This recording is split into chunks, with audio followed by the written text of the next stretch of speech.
This group had spent the first 6 months of its existence exactly defining and asserting its jurisdiction, which seemed to spread just as the vegetation calling it into being did. And the second 6 months, wrangling with the Federal Trade Commission over certain cease and desist orders issued to firms using allusions to the grass on the labels of their products, thereby implying they were as vigorous, or of as wide application, as the representation. The Disruptions Commission had no objection in principle to this castigation. They merely thought it should have come from their regulatory hands. But with the end of the war, a new spirit animated the honorable members of the Commission, and as a token of revived energy, they issued a stern directive that no two groups engaged in anti-Graminous research were to pool their knowledge. For competition, the Commission argued in the 67-page order, spurred enthusiasm, and the rivalry between workers would the sooner produce a solution. Having settled this basically important issue, they turned their attention to investigating the slower progress of the grass, to determine whether it was permanent or temporary, and whether its present sluggishness could be turned to good account.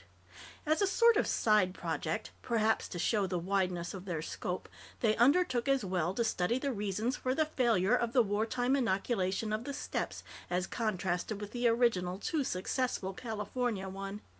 They planned a compilation of their findings, tentatively scheduled to cover 147 folio volumes, which would remain the basic work for all approaching the problem of attacking the grass. And as an important public figure who had some first-hand knowledge of the subject, they requested me to visit at my own expense the newest outposts of the weed and favor them with my observations.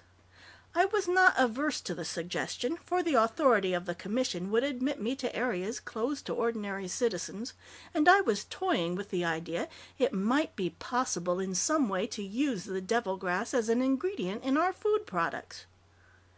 George Thario having shown in many ways he was growing stale on the job and in need of a vacation, I decided to take him with me. Besides, if the thought of using the weed as a source of cheap raw material came to anything, the engagement of his interest at an early stage would increase his usefulness. Before setting out for the field, I read reports of investigators on the spot, and was disquieted to note a unanimous mention of new stirrings on the edges of the Green Glacier. I decided to lose no time, and we set out at once in my personal plane for a mountain lodge kindly offered by a business acquaintance. Here, for the next few weeks, keeping in touch with my manifold affairs only by telephone, Joe and I devoted ourselves to observing the grass. Or rather, I did. George Thario's idea of gathering data differed radically from mine. I feel safe to say as well as from that of almost any other intelligent man. In a way, he reminded me of the cameraman Slafe in his brooding obliviousness to everything except the grass.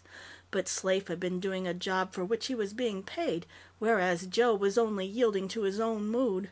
For hours he lay flat on his belly, staring through binoculars. At other times he wandered about the edge, looking at, feeling, and smelling it, and once I saw him bend down and nibble at it like a sheep. "You know, A.W.," he observed enthusiastically. He always called me A.W., with just enough of a curious intonation to make it doubtful whether the use of the initials was respectful or satirical. "You know, A.W., I understand those fellows who went and chucked themselves into the grass. It's sublime. It has never happened in nature before. I've read newspaper and magazine accounts, and either the writers have no eyes, or else they lie for the hell of it. They talk about the dirty brown of the flowers, but A.W., I've seen the flowers myself, and they're a vivid, glorious purple. Have you noticed the iridescent sparkle when the wind ripples the blades? All the colors of the spectrum against the background of that marvelous green." "There's nothing marvelous about it," I told him a little irritably. "It used to be really green, a bright, even color, but up here where it's high and cold it doesn't look much different from ordinary devil grass. Dirty and ugly." I thought his enthusiasm distinctly out of place in the circumstances. He did not seem to hear me, but went on dreamily, "And the sounds it makes. My God, A.W., a composer give half the years of his life to reproduce those sounds. High and piercing, soft and muted, creating tome poems and etudes there in its lonely grandeur. I have spoken before of the noise produced by the weed, a thunderous crackling and snapping attributable to its extraordinary rate of growth. During its dormancy the sound had ceased, and, in the mountains at least, was replaced by different notes and combination of notes, as the wind blew through its culms and scraped the tough stems against each other. Occasionally these ululations produced reflections extremely pleasing. More often it hurt the ears with a shrieking discordance. But even at its best it fell far short to my mind, and I suppose I may say I'm as sensitive to beauty as anybody, of meriting Joe's extravagant rhapsodies. But he was entranced beyond the soberness of common sense. He filled notebooks, those thick pulp paper volumes which children are supposed to use in school but never do, with his reactions. In idle moments, when he was away, I glanced through them, and for the most part they were incoherent. Meterless poems, lists of adjectives, strained interpretations of the actions of the grass, and many musical notations which seemed to get no farther than a repetitive and faltering start. I reproduce a few pages of the less chaotic material for what it is worth. The Ice Age drove the Cro-Magnon from the caves which prophesied Knossos and Pithom and the Temple of Athena in the Acropolis. This grass, 20th century ice, drives magnates from their 20-room villas to their 20-room duplexes. The loss was yesterday's. Walt Whitman.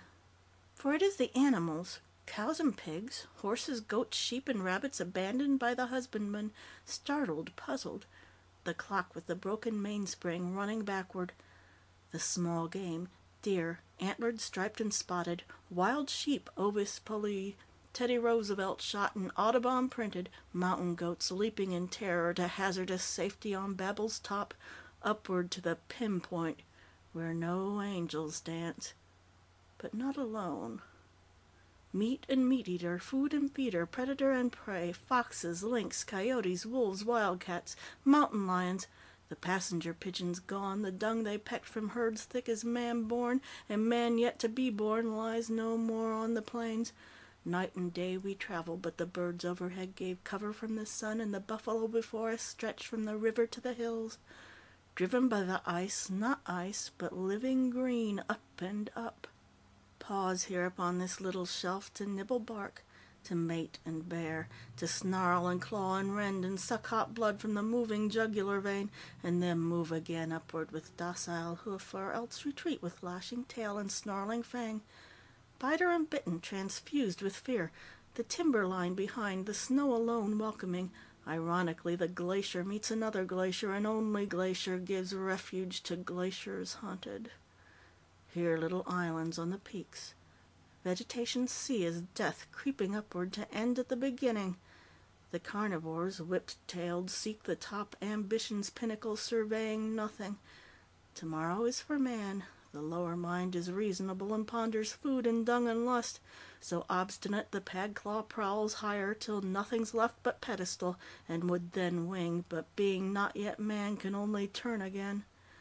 The ruminants, resigned, nibble at the edges of their death, converting death to life, chewing, swallowing, digesting, regurgitating, and digesting again, inescapable fate, reluctant sustenance.